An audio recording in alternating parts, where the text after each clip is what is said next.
Ассалаумағалейкум қазақстандықтар. Біз Корея Республикасынан ұшып келеміз. Кеше карантинға алған. Сөйтіп РВ 90-да инфекционный больницада орын дайындап қойып, сол жаққа келдік. Бүгін азанмен мынандай бір бланк алып келді бізге толтыруға.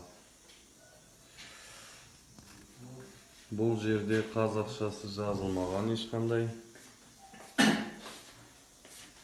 Тек қана орысшасы, қытайшасы бар.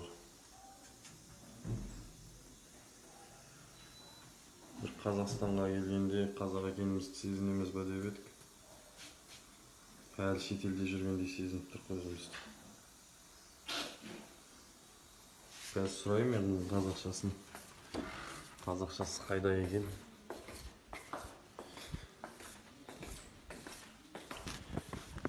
Қазақшасын сұраймыз. Бере ма, бермей ма?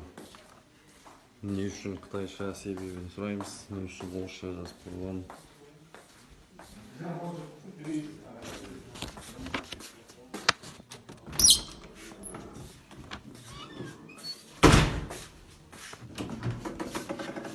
Саламатсыз ба?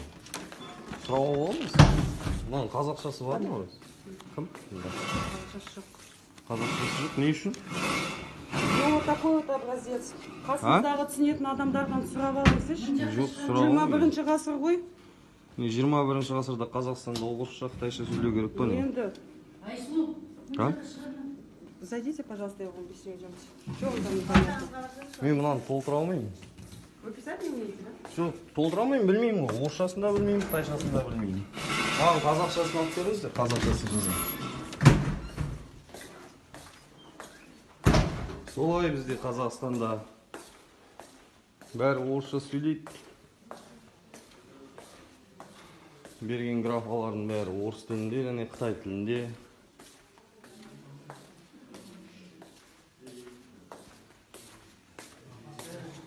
Не істеуге болады оны білмеймін.